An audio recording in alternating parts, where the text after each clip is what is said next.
Hello बच्चों, स्वागत है आपका इस वीडियो में। आज की क्लास में हम लोग चर्चा करने वाले हैं कक्षा 12 की गणित प्रश्नावली 6.1 के क्वेश्चन नंबर 11 के आगे क्वेश्चन। ठीक है, पिछली क्लास में हमने 1 से 10 तक के क्वेश्चन कवर कर लिए थे। अगर आपने उस वीडियो को नहीं देखा है, डिस्क्रिप्शन में लिंक मिल जाएगा, आप उसे जाकर देख सकते हैं। ठीक है, तो चलिए शुरू करेंगे। तो यहाँ पर जो क्वेश्चन नंबर 11 दिया गया है, इसमें कहा गया कि एक कण वक्र 6y बराबर x की पावर 3 + 2 के अनुगत गति कर रहा है। गति कर रहा मतलब चल रहा है। वक्र पर उन बिंदुओं को ज्ञात कीजिए जबकि x निर्देशांक की तुलना में y निर्देशांक 8 गुना तीव्रता से बदल रहा है। इसने ये कहा है कि x जो निर्देशांक है, मतलब x अक्ष और y अक्ष, दो अक्ष होते हैं, इनके मान बदल रहे हैं। मान बदल रहे हैं मतलब परिवर्तित हो रहे हैं। यानी अगर हम y निर्देशांक की बात करते हैं तो dx/dt हो जाएगा, समय के सापेक्ष बदलेंगे। ठीक है, और यहाँ पर y निर्देशांक यानी कि dy/dt होगा, और वो भी 8 गुना तीव्रता से बदल रहा है। सबसे खास बात ये, तो आप लोग इसका पहले समझिए ये क्या कह रहा है अल्टीमेटली। देखिए समझिए, सबसे पहले उसने कहा x निर्देशांक जो है, यहाँ पर मान लेते हैं, वैसे x निर्देशांक मानने की जरूरत है नहीं। x निर्देशांक आपका x है, y निर्देशांक आपका y है। जो y निर्देशांक है, y निर्देशांक यानी कि dy/dt, y निर्देशांक 8 गुना तीव्रता से बदल रहा। किससे? x से। x से 8 गुना तीव्रता से बदल रहा है, यानी dx/dt।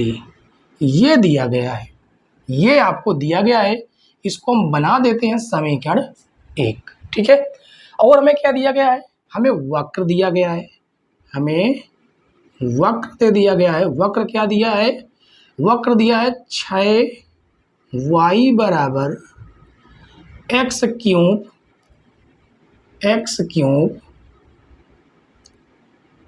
+2, ये हमें दिया गया है।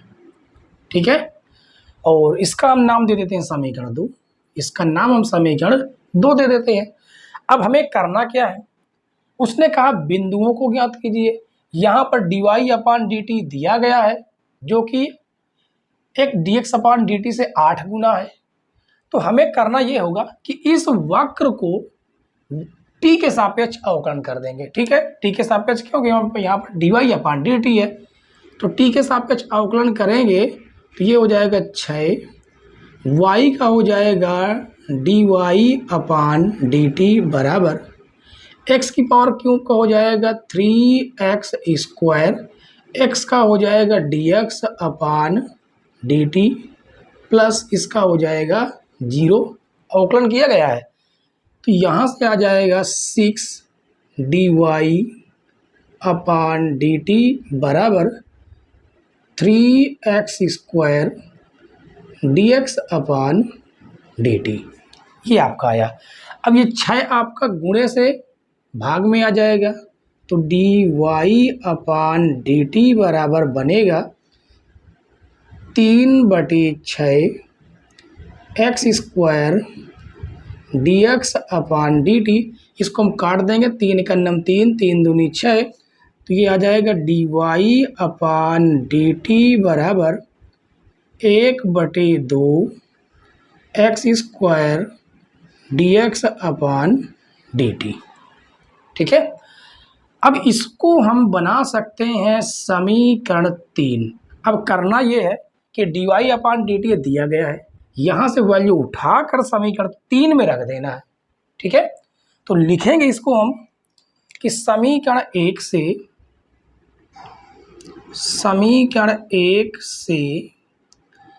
dy/dt का मान समीकरण 3 में रखने पर, समीकरण 3 में रखेंगे dy/dt का मान। ठीक है, तो कितना है? ये दिया गया है 8 गुणे dx/dt बराबर 1/2 एक्स स्क्वायर डी एक्स अपान डी टी, डी एक्स अपान डी टी, डी एक्स अपान डी टी कट जाएगा, ये जाएगा 2 8 16 एक्स स्क्वायर बराबर आ जाएगा 16। ठीक है, अब आगे देखिए, स्क्वायर इधर से हटाएंगे तो हो जाएगा √16। तो x के यहाँ से 2 मान निकल के आएंगे, एक प्लस और एक माइनस का 4, 2 मान निकल के आते हैं। ठीक है, अब 2 मान निकलेंगे तो x का मान 1 हम रखेंगे 4। ठीक है, x का मान 1 हम रखेंगे 4, एक मान रखेंगे माइनस का 4। हमें निकालना क्या था, बिंदु ही निकालना था, तो x का मान निकाल आया, इसको उठा के समीकरण 2 में रखेंगे तो y का मान आ जाएगा। ठीक है, तो यहाँ पर लिख देते हैं यदि x बराबर 4 है तो फिर y का मान क्या आएगा। यदि x बराबर 4 तो लिखेंगे समीकरण x बराबर 4 समीकरण 2 में रखने पर, समीकरण 2 में मान रखेंगे तो हमें कुछ ना कुछ तो बिंदु मिलेगा ही y का। ये हो जाएगा 6y बराबर 4 का क्यूब हो जाएगा प्लस का 2। तो 6y बराबर 4 का क्यूब करेंगे तो कितना हो जाएगा, 4 चौक 16, 16 चौक 64, तो ये हो जाएगा 64 प्लस 2, तो हो जाएगा 6y बराबर 64, 2 कितना हो जाएगा 66 हो जाएगा। ठीक है, तो यहाँ से 6 का नाम 6, 6 का नाम 6, तो y बराबर कितना निकल के आया 11। यानी बिंदु आपका क्या बना, बिंदु आपका बना जब x की वैल्यू आपने 4 रखी तो y की वैल्यू 11 निकल के आई। ठीक है, अब उसके बाद आगे देखिए, यदि x की वैल्यू, यदि x बराबर कितना रखें माइनस का 4 तो y की वैल्यू क्या निकल के आएगी। तो इसको, इस मान को भी हम समीकरण 2 ही में रखेंगे तो लिखेंगे x बराबर -4 समीकरण 2 में रखने पर, समीकरण 2 में रखने पर। ठीक है, समीकरण 2 ये रहा है आपका, यहाँ पर रखेंगे 6y बराबर माइनस का 4 का क्यूब प्लस का 2, तो 6y बराबर 4 क्यूब करेंगे तो माइनस का 64 आएगा, ये रहा प्लस का 2, तो 6y बराबर बनेगा माइनस का 62 और y बराबर आएगा माइनस का 62/6, तो 2×6, 2×6, 2 का नाम 2, तो y का मान निकल के आया माइनस का 31/3।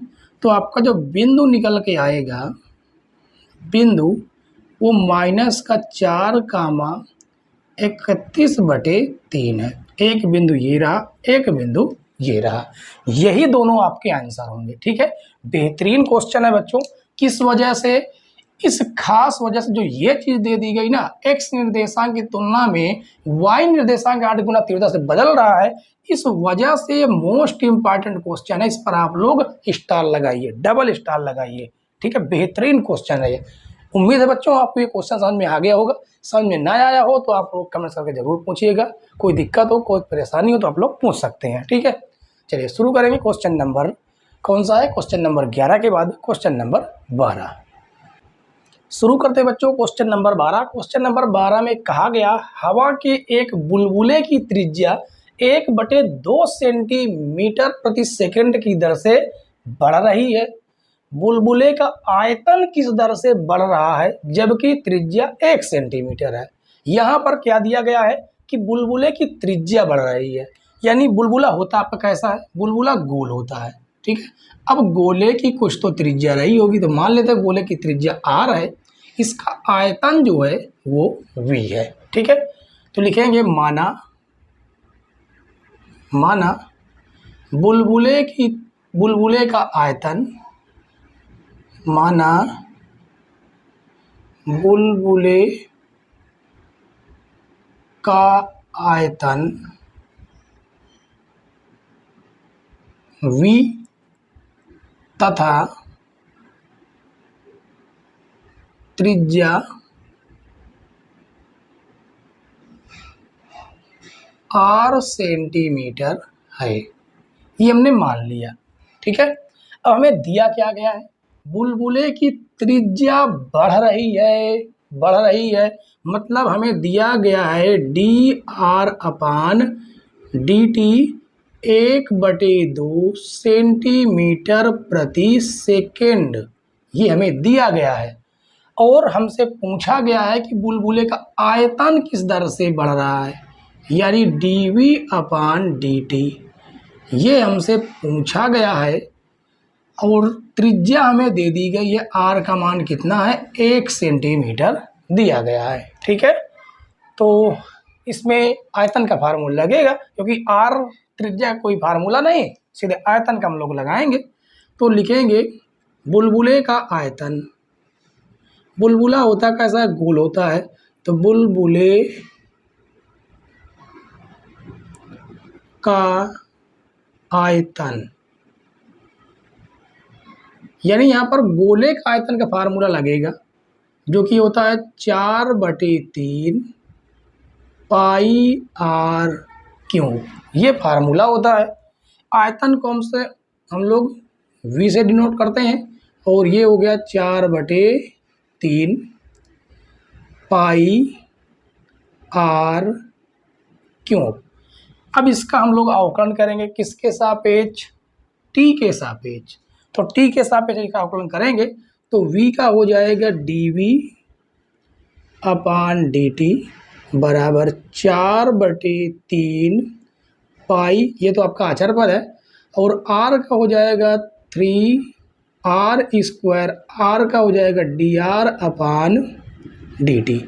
तो 3 से 3 आपका कट जाएगा, तो ये आ जाएगा dv/dt बराबर 4 पाई r² dr/dt। इसको हम बना देते हैं समीकरण 1। अब dr/dt का मान समीकरण 1 में रख देंगे, क्योंकि ये रहा आपका dr/dt, dv/dt में निकालना था। ठीक है, तो यहाँ पर लिख देंगे, क्या लिखेंगे कि dr/dt का मान समीकरण 1 में रखने पर। ठीक है, आसान सा क्वेश्चन है, आपको घबराने की जरूरत नहीं है, सभी आसान क्वेश्चन है, बिल्कुल मक्खन के जैसे। ठीक है, तो यहाँ से आ जाएगा dv/dt बराबर 4 पाई, r की वैल्यू ये रही, r का मान 1 है, तो r का मान भी हम रख देंगे 1 का स्क्वायर, मल्टीप्लाई dr/dt ये रहा 1/2, इसको काटेंगे, 2 1 2, 2 दूनी 4, तो ये हो जाएगा dv/dt बराबर 2 पाई, मात्रा क्या होगा, v/t है, v यानी आयतन, आयतन का मात्रा क्या होता है, सेंटीमीटर क्यूब प्रति, टाइम का सेकेंड। कैमरामैन फोकस कीजिए, ये रहा आपका क्या आ गया, आंसर। ठीक है, चलिए, तो उम्मीद है बच्चों कि ये क्वेश्चन बिल्कुल छोटा सा था, नॉर्मल सा था। सभी क्वेश्चन ऐसे ही हम लोग सॉल्व करेंगे, आराम से बिंदास सॉल्व करेंगे, सारे की सारी क्लासें इसी तरह आपकी मक्खन जैसी होने वाली हैं। तो आप लोग हमारे साथ बने रहिए और चैनल को सब्सक्राइब कर लीजिए। ठीक है, चलिए क्वेश्चन नंबर 12 बेहतरीन था, और क्वेश्चन नंबर 12 के बाद हम लोग सॉल्व करेंगे क्वेश्चन नंबर 13। शुरू करते हैं बच्चों, क्वेश्चन नंबर 13। इसमें कहा गया है कि एक गुब्बारा जो सदैव गोलाकार रहता है का परिवर्तनशील व्यास 3/2 2x+1 है, यानी ये हमें व्यास दिया गया है, और कहा गया x के सापेक्ष आयतन के परिवर्तन की दर ज्ञात कीजिए। बहुत बेस्ट क्वेश्चन है, बिल्कुल मक्खन वाला। इसमें सबसे पहले हमें दिया क्या गया, सबसे पहले ये देखिए, हमें व्यास दिया गया है, व्यास व्यास को हम लोग डी से डिनोट करते हैं। ये हमें दिया गया है 3/2 2x + 1, ठीक है। इसमें कोई मात्रक नहीं है। अब आगे समझिए, अब आगे कहा गया x के सापेक्ष आयतन के परिवर्तन की दर पूछा गया है, जबकि गुब्बारा जो है किस प्रकार का है, गोलाकार है, ठीक है। गुब्बारा कैसा है, गोलाकार है। तो इसमें त्रिज्या होगी, हमने त्रिज्या मान लिया r। इसका आयतन, संपूर्ण आयतन क्या होगा, v होगा, हम v मान लेते हैं, ठीक है। यहाँ पर वैसे इसको पहले नहीं लिखना चाहिए था, हमें लिखना चाहिए था कि माना गुब्बारे का आयतन, यहाँ पर लिख देते हैं, लिखेंगे माना गुब्बारे का आयतन, गुब्बारे का आयतन v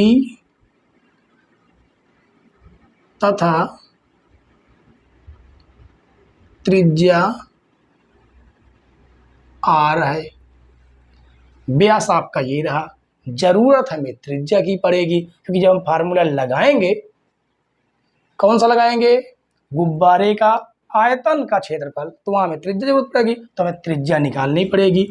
त्रिज्या, त्रिज्या आपको पता क्या होता है, त्रिज्या व्यास का आधा होता है, जिसे हम लोग प्रदर्शित करते हैं r से। तो ये रहा आपका 3/2 त्रिज्या, 3/2 2x + 1/2। इस 2 का इसके साथ मल्टीप्लाई होगा, ये हो जाएगा 3/4 2x + 1, ठीक है। सेंटीमीटर लिखें कि मीटर लिखें, कुछ भी इसमें मात्रा के बारे में चर्चा नहीं की है, ठीक है। चलिए अब हम लोग क्या ज्ञात करेंगे, सबसे पहले फार्मूला लिखेंगे गुब्बारे का आयतन, वो भी लिख देते हैं गोलाकार, गोलाकार, गोलाकार गुब्बारे का आयतन, गुब्बारे का आयतन 4/3 πr³। ये आपका रहा फार्मूला, ठीक है। अब समझिए आयतन, आयतन को हम लोग v से प्रदर्शित करते हैं, ये रहा आपका v, 4/3 4/3 पाई, r की वैल्यू ये रही, तो ये रखेंगे 3/4 2x + 1 का होल क्यूब, ये क्यूब में है, तो ये हो जाएगा v = 4/3 पाई। इसका होल क्यूब खोलेंगे तो ये बन जाएगा 27, 3 का क्यूब करेंगे तो हो जाएगा 27, 4 क्यूब करेंगे तो हो जाएगा 64, और ये बनेगा 2x + 1 का होल क्यूब। इसको थोड़ा सा हम लोग सिंप्लीफाई कर लेंगे, ठीक है। तो 4 से काटेंगे, 4 × 9 4, 4 × 9 4, 2 बढ़ेगा, 4 × 6 24, 3 × 9 3, 3 × 9 27, तो v बराबर निकल के आया 9 π/16 और 2x + 1 का होल क्यूब, ठीक है। अब इसका हमें x के सापेक्ष अवकलन करेंगे, तो यहाँ पर लिख भी सकते हैं आप लोग x का सापेक्ष अवकलन, ठीक है। तो ये हो जाएगा v का हो जाएगा dv/dx, dv/dx बराबर 9 π/16, x की पावर ये n रहा, यानी कि n, x की पावर n - 1 करेंगे तो 2 बचेगा। अब इसके अंदर का हमें अवकलन करना, अंदर का अवकलन नहीं किया तो 2x का हो जाएगा 1, 1 का हो जाएगा 0, तो यहाँ से आ जाएगा dv/dx बराबर कितना हो जाएगा 9 त्रिक 27, 9 त्रिक 27 π/16, और ये आपका 2 रहा, इस 2 को इस प्रकार से लिख देते हैं, और 2x + 1 का होल स्क्वायर, इसको काटेंगे तो 1 × 2 2 8 16, जिससे आपका आंसर क्या निकलने वाला है, dv/dx dx बराबर 27/8 पाई 2x + 1 का होल स्क्वायर। ये रहा आपका आंसर। ठीक है, ये आपका आंसर हो गया क्वेश्चन नंबर 13 का। बताइए कोई दिक्कत, कुछ परेशानी हुई क्या? मक्खन जैसा हल हुआ कि नहीं हल हुआ? बिल्कुल रसगुल्ला वाला क्वेश्चन था। ठीक है, चलिए क्वेश्चन नंबर 13 आपको समझ में आ गया होगा। 13 के बाद हम लोग सॉल्व करेंगे क्वेश्चन नंबर 14। क्वेश्चन नंबर 14 देखिए, आज की क्लास का सबसे मोस्ट इंपॉर्टेंट क्वेश्चन ये है, क्वेश्चन नंबर 14। इस पर जितने स्टार आपको लगाना है लगा लीजिए, बेहतरीन क्वेश्चन ये, कई बार पेपर में पूछा गया है। चलिए शुरू करते हैं क्वेश्चन नंबर 14। इसमें कहा गया एक पाइप से रेत 12 सेंटीमीटर क्यूब प्रति सेकंड की दर से गिर रही है। सेंटीमीटर क्यूब प्रति सेकंड दिया, इसका मतलब आयतन बढ़ रहा है। कहा गया गिरती रेत जमीन पर एक ऐसा शंकु बनाती है जिसकी ऊंचाई सदैव आधार की त्रिज्या का 6ठा भाग है। रेत से बने शंकु की ऊंचाई किस दर से बढ़ रही है जबकि ऊंचाई 4 सेंटीमीटर है? क्या दिया गया, सीरियल से हम लोग सारी बात की चर्चा करेंगे। ठीक है, तो यहाँ पर सबसे पहले मान लीजिए एक पाइप है, ये मान लीजिए एक पाइप है। ठीक है, इस पाइप से रेत इस प्रकार से गिर रही है जो कि एक क्या बना रही, शंकु बना रही है इस प्रकार, और ये बन जाएगा आपका शंकु।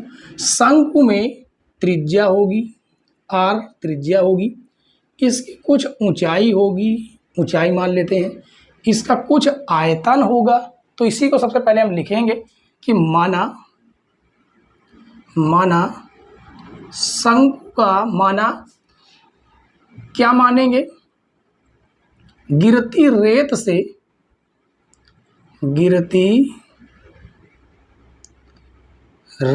से बने शंकु का आयतन,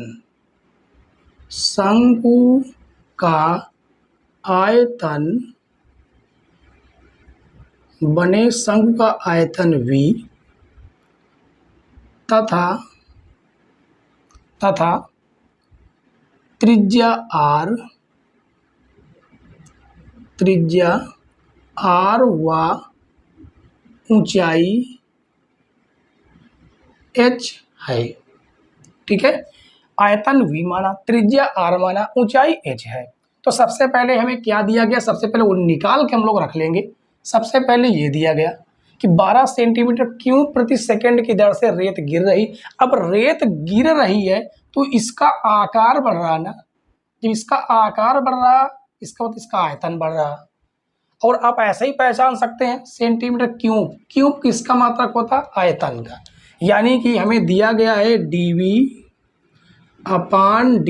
बराबर 12 सेंटीमीटर क्यूब प्रति सेकेंड, ये हमें दिया गया। उसके बाद गिरती रेत जमीन पर एक ऐसा शंकु बनाती है जिसकी ऊंचाई क्या है, जिसकी जो ऊंचाई है वो त्रिज्या का 6ठा भाग है, यानी कि r/6 है। इसको थोड़ा और हम हल करेंगे, भाग से ये गुणे में आएगा तो ये r बराबर निकल के आएगा 6h। ठीक है, उसके बाद हमें ऊंचाई दे दी गई है, h का मान कितना दिया गया है, 4 सेंटीमीटर। हमें ज्ञात क्या करना है, शंकु की ऊंचाई किस दर से बढ़ रही है, यानी dh/dt, ये हमें ज्ञात करना है। ठीक है, अब हम लोग आयतन का फार्मूला लगाएंगे, शंकु के आयतन का। तो शंकु का आयतन का फार्मूला क्या होता है, सबसे पहले वो पता होना चाहिए। अगर आपने पहली क्लास हमारी नहीं देखी है, पहला लेक्चर, तो वहाँ जाकर देखिए, आपको सारे फार्मूले लिखा दिए गए हैं। ठीक है, तो शंकु का आयतन, छोटी क्लास से आप इसको पढ़ते चले आ रहे हैं 10 से। शंकु का आयतन होता है 1/3 पाई r² h, ये फार्मूला आपका होता है। आयतन को हम लोग v से प्रदर्शित करते हैं, 1/3 पाई आर स्क्वायर एच। ठीक है, इसको थोड़ा हम लोग सिंप्लीफाई करेंगे तो v बराबर 1/3 पाई आर की वैल्यू ये रही 6h का स्क्वायर गुणे h, तो v बराबर 1/3 पाई आर का स्क्वायर करेंगे तो 36, 6 का स्क्वायर करेंगे 36 आएगा, h का स्क्वायर गुणे h, तो 3 एकन्नम 3, 3 एकन्नम 3, 3 दूनी 6, तो v बराबर आया 12 पाई h क्यूब। ये तो आपका आयतन बना। अब इसका हम t के सापेक्ष अवकलन करेंगे। ठीक है, t के सापेक्ष अवकलन शुरू करते हैं यहाँ से। तो इसका अवकलन करेंगे तो ये हो जाएगा dv/dt बराबर 12 पाई तो आपका अचर पद है, h की पावर 3 का हो जाएगा 3h स्क्वायर। अब h का होगा dh/dt। इसको और आगे सॉल्व करेंगे तो आ जाएगा dv/dt बराबर 12×36 पाई h स्क्वायर dh/dt। इसको बना देते हैं समीकरण 1। अब यहाँ से h की, इसमें h की वैल्यू यहाँ से रखेंगे, dv/dt की वैल्यू यहाँ रखेंगे, dh/dt आराम से हम लोग निकाल लेंगे। ठीक है, तो लिखेंगे कि dv/dt बराबर 12 सेंटीमीटर क्यूब प्रति सेकेंड, कामा h बराबर 4 समीकरण 1 में रखने पर इन दोनों मानों को हम इसमें रख देंगे। ठीक है, तो dv/dt ये रहा 12, उसके बाद 36 पाई h की वैल्यू ये रही 4 का स्क्वायर इंटू dh/dt। तो यहाँ से आ जाएगा 12 एकन्नम 12, 12 तेई 36, कितना बन गया 3, यहाँ पर बना 1, ये रहा आपका 3 पाई 4 का स्क्वायर करेंगे 16 आएगा, और dh/dt तो 1 बराबर 16 × 48 पाई इंटू dh/dt।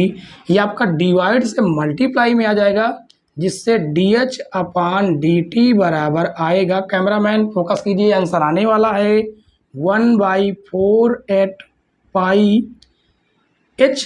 h क्या है, ऊंचाई है, उसका मात्रक क्या होता है सेंटीमीटर प्रति टाइम का सेकेंड। ठीक है, ये रहा आपका आंसर। ठीक है, चलिए क्वेश्चन नंबर 12 में कोई समस्या हुई हो, कोई दिक्कत हुई हो तो आप लोग जरूर पूछ लीजिएगा। ठीक है, कमेंट जरूर कीजिए, चैनल पर नए हो तो लाइक शेयर और सब्सक्राइब जरूर कर लीजिए। ठीक है, चलिए, तो कोई समस्या इस पर हुई क्या, कोई भी दिक्कत नहीं हुई होगी, आपको बेहतरीन तरीके से समझ में आया होगा। ठीक है, तो क्वेश्चन नंबर 14 के बाद हम लोग सॉल्व करेंगे क्वेश्चन नंबर 15। क्वेश्चन नंबर 15 देखिए बच्चों, क्वेश्चन नंबर 15 में कहा गया कि एक वस्तु की x इकाइयों के उत्पादन से संबद्ध कुल लागत CX रुपए में, यहाँ पर देखिए जो लागत है वो रुपए में दिया गया है, और फलन आपका बना हुआ CX बराबर 0.007 x cube minus 0.003x square plus 15x plus 4000 से प्रदत्त है। सीमांत लागत ज्ञात कीजिए जबकि 17 इकाइयों का उत्पादन किया गया है। ठीक है, सीमांत लागत का मतलब होता है, सीमांत लागत का मतलब होता है लागत में परिवर्तन। क्या होता है, लागत में परिवर्तन। इंग्लिश में हम लोग मार्जिनल कास्ट भी बोलते हैं। ठीक है, तो सबसे पहले जो हमें दिया गया है उसको हम फाइनल लिख लेंगे। हमें दिया गया है कुल लागत, कुल लागत क्या लिख दी है,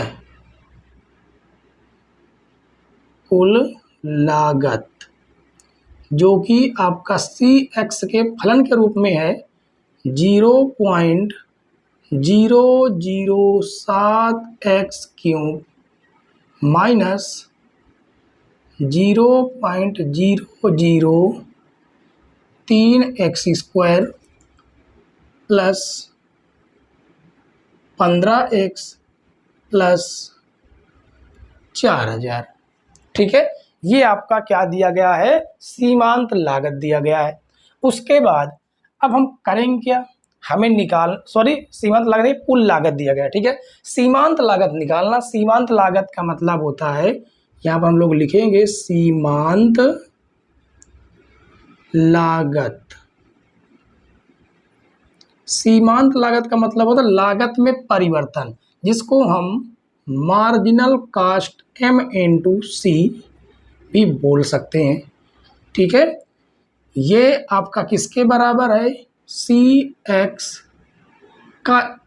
देखिए सीमांत लागत कब निकलेगा, इसमें हम परिवर्तन करेंगे, लागत में परिवर्तन करेंगे किसके सापेक्ष, D/dx के सापेक्ष। ठीक है, C ये इस प्रकार से है।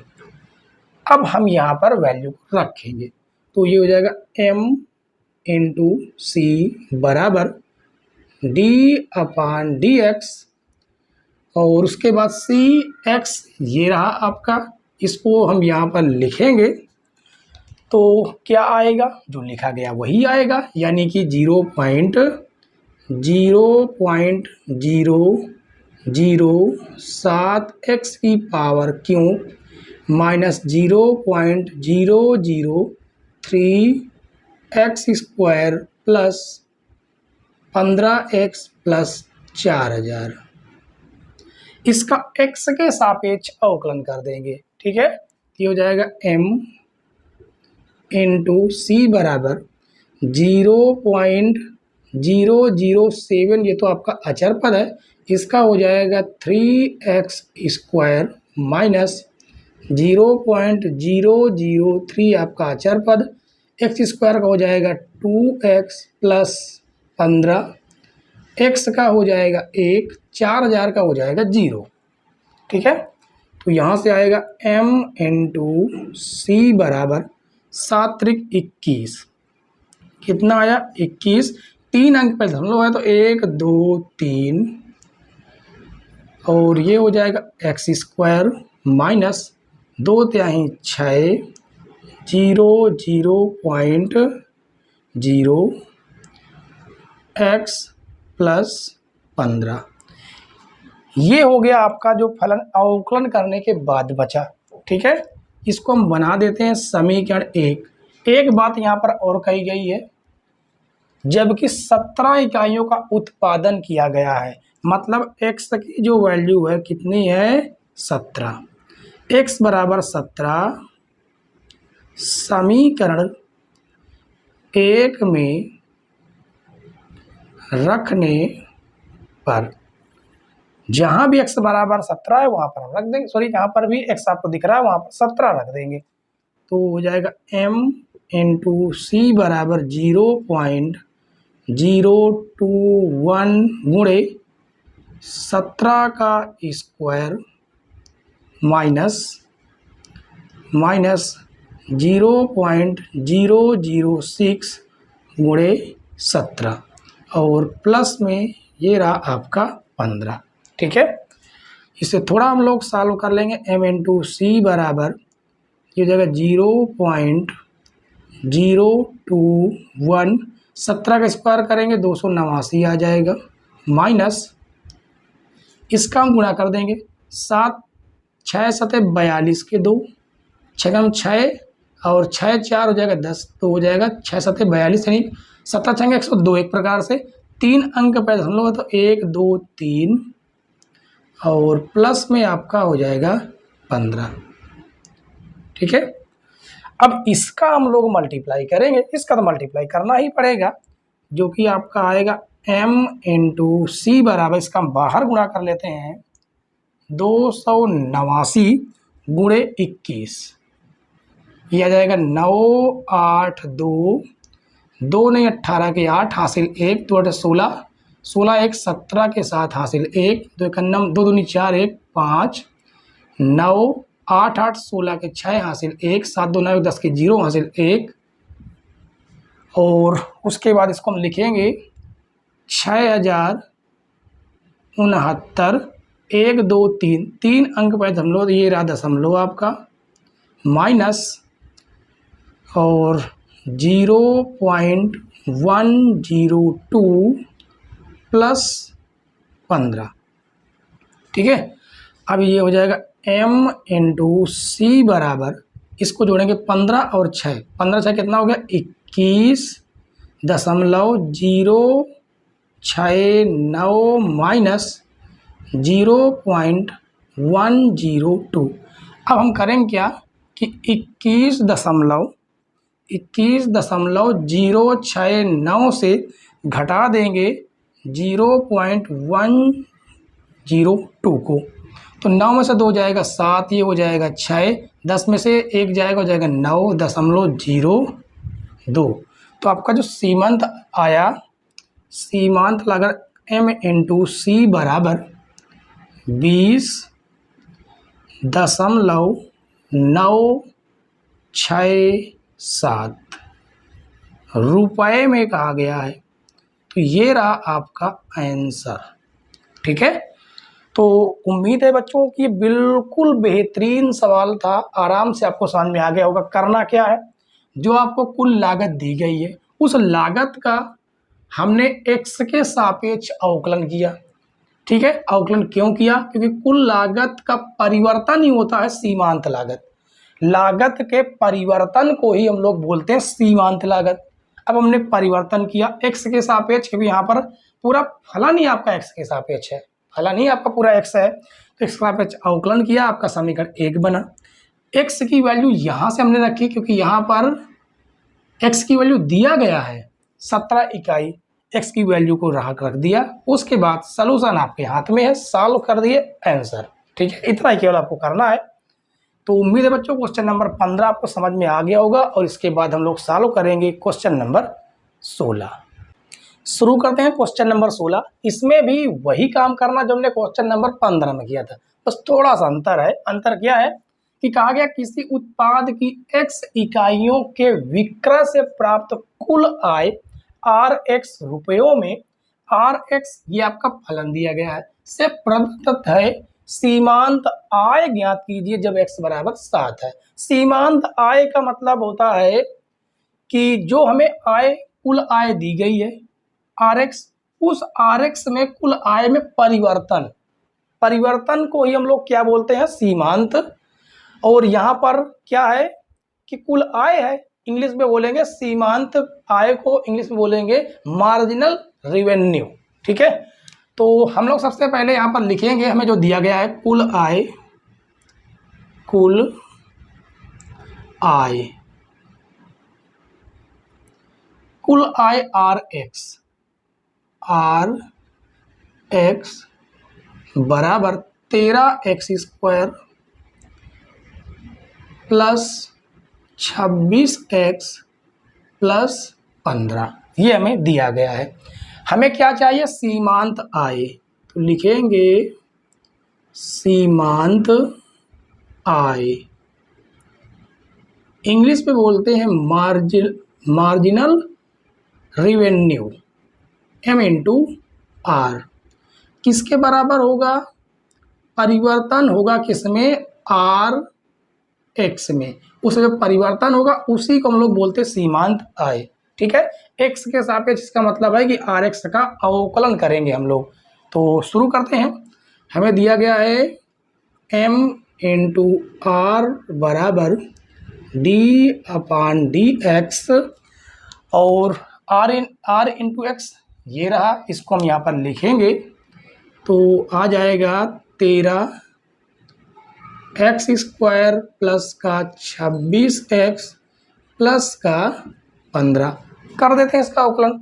तो यहाँ से आएगा m इंटू आर बराबर 13x² का अवकलन करेंगे तो 13 तो अचर पद है, x² का हो जाएगा 2x प्लस 26, x का 1 हो जाएगा, 15 का 0 हो जाएगा, यानी m इंटू आर बराबर 13 दूनी 26x प्लस 26, ये आपका आ जाएगा, और तो आएगा नहीं कुछ। इसे हम बना देते हैं समीकरण 1। हमें एक बात और दी गई है, x का मान 7 है। जब x का मान 7 हो, मतलब x की वैल्यू यहाँ पर हमें रख देनी है, ठीक है। तो m इंटू आर बराबर 26 गुणे 7 प्लस 26, तो यहाँ से आएगा m इंटू आर बराबर 7 छंग 42 के 2 हासिल 4, 7 दूनी 14 4 18 प्लस 26, तो आ जाएगा m इंटू आर बराबर 6 2 8, 8 2 10 के 0, 1 और हासिल 1 2, यानी 108 रुपये आएगा। 208 रुपये आएगा, ठीक है। वैसा ही क्वेश्चन था, कोई भी इसमें दिक्कत नहीं है, बिल्कुल आसान क्वेश्चन था, आपको समझ गए होंगे, ठीक है। चलिए क्वेश्चन नंबर 16 के बाद हम लोग सॉल्व करेंगे बहुविकल्पीय। 2 प्रश्न बचते हैं। क्वेश्चन नंबर कौन सा है? 17 है और क्वेश्चन नंबर 18 है, ठीक है। क्वेश्चन नंबर 17 देखिए बच्चों, क्वेश्चन नंबर 17 में कहा गया एक वृत्त की त्रिज्या r बराबर 6 सेंटीमीटर है, r के सापेक्ष में परिवर्तन की दर ज्ञात कीजिए। अब वृत्त है तो वृत्त के क्षेत्रफल में ही परिवर्तन होगा, ठीक है। मतलब कि मान लेते हैं कि एक वृत्त है, वृत्त की त्रिज्या r है, इस पूरे का क्षेत्रफल क्या है? a है, ठीक है। तो यहाँ पर लिखते हैं माना वृत्त का क्षेत्रफल a तथा त्रिज्या r है, ठीक है। तो वृत्त का क्षेत्रफल का फार्मूला क्या होगा? वृत्त का क्षेत्रफल, बिल्कुल आसान क्वेश्चन है बच्चों ये। वृत्त का क्षेत्रफल बराबर पाई आर स्क्वायर, ये आपका फार्मूला होता है। और क्षेत्रफल को हम लोग ए से प्रदर्शित करते हैं, तो ये हो जाएगा ए बराबर पाई आर स्क्वायर। अब इसका हम लोग आर के सापेक्ष, उसने कहा आर के सापेक्ष, तो आर के सापेक्ष इसका हम अवकलन करेंगे, तो ए का हो जाएगा D A upon D are बराबर पाई रहा आपका अचर पद, इसका हो जाएगा 2r, यानी D A upon D are बराबर बचता आपका 2 पाई आर। हमें निकालना क्या है? D A upon D R, R बराबर 6 पर क्षेत्रफल के परिवर्तन की दर निकालनी है, तो ये हो जाएगा 2 पाई आर बराबर रखेंगे 6, तो 6 दूनी 12 पाई, ठीक है। इसका मात्रक अगर आप लिखते तो ये होता है, इसका मात्रक सेंटीमीटर स्क्वायर प्रति सेंटीमीटर, ये इसका मात्रक होता है, ठीक है। क्योंकि इसमें दिया गया है बी नंबर 12 पाई, तो बी नंबर आपका राइट आंसर होगा, ठीक है। सिंपल सा क्वेश्चन था, कोई भी दिक्कत नहीं होगी इसमें। और इसी तरह का क्वेश्चन नंबर 18 भी है, मतलब कि जिसमें हम लोग सीमांत लागत, सीमांत रेवेन्यू निकालते हैं, ठीक है, सीमांत आय निकालते हैं, वैसा ही क्वेश्चन है क्वेश्चन नंबर 18, और वो आज की क्लास का लास्ट क्वेश्चन है।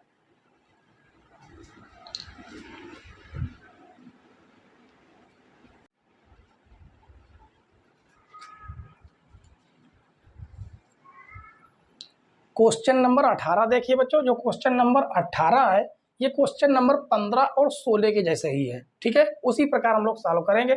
इसमें कहा एक उत्पाद की x इकाइयों के विक्रय से प्राप्त कुल आय रुपयों में rx बराबर 3x² प्लस 36x प्लस 5 है से प्रदत्त है। जब x बराबर 15 तो सीमांत आय ज्ञात कीजिए। तो हमें सबसे पहले कुल आय दिया गया, उसे हम लिखेंगे कुल आय, रेवेन्यू, टोटल रेवेन्यू। और किससे प्रदर्शित किया गया है? इसे प्रदर्शित किया गया है आर एक्स से। आर एक्स ये आपका फलन है, जो कि दिया गया है 3x² प्लस का 36x प्लस का 5, ठीक है। और हमसे पूछा गया सीमांत आय, सीमांत आय। सीमांत आय को इंग्लिश में मार्जिनल रेवेन्यू बोलते हैं, शॉर्टकट में M/R।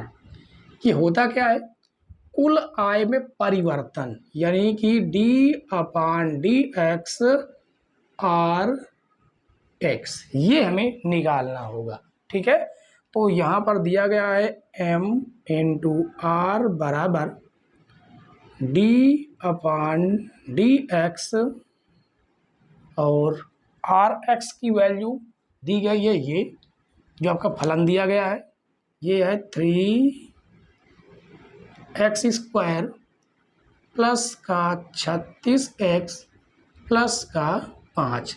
x के सापेक्ष इसका हम अवकलन करेंगे तो M/R बराबर 3 आपका अचर पद है, ये हो जाएगा 2x प्लस 36 x का 1 5 का 0, तो M/R बराबर 3 यानी 2 3 6x प्लस 36, ये रहा आपका समीकरण 1। ठीक है, और कहा गया x बराबर 15, तो लिखेंगे x बराबर 15 समीकरण 1 में रखने पर, समीकरण 1 में रखेंगे तो M/R बराबर 6 गुणे 15 प्लस 36, तो M/R बराबर 15 × 90 प्लस 36, तो M/R बराबर आ जाएगा 90 और 30 जोड़ दीजिए, कितना हो जाएगा 120 हो जाएगा। 90 30 कितना हो जाएगा 120 और 6 और जोड़ दीजिए हो जाएगा 126, तो ये हो जाएगा 126 रुपये में आएगा ये। ठीक है, तो ऑप्शन आपका कौन सा मिल रहा है, ऑप्शन नंबर डी आपका राइट है। ठीक है बच्चों, तो कमेंट्स करके आप लोगों को जरूर बताना है कि आज की क्लास आपको कैसी लगी। ठीक है, तो आज की क्लास फाइनल प्रश्नावली 6.1 खत्म हो जाती है और कल से हम लोग शुरू करेंगे प्रश्नावली 6.2। बहुत ही बेहतरीन क्वेश्चन है, बहुत ही बेहतरीन उसमें क्वेश्चन है। प्रश्नावली जो प्रश्नावली 6.2 है ना, बहुत इम्पॉर्टेंट है, जिसमें हम लोग पढ़ते हैं वृद्धिमान और ह्रासमान फलन। बहुत आसान है, बिल्कुल मक्खन वाली प्रश्नावली हो गया है। ठीक है, प्रश्नावली 6.2। तो कल की क्लास में हम लोग 6.2 की चर्चा करेंगे, तो कल की क्लास आप लोगों को जरूर देखनी है। तो कल की क्लास का वेट कीजिए, तब तक के लिए बाय बाय, टाटा।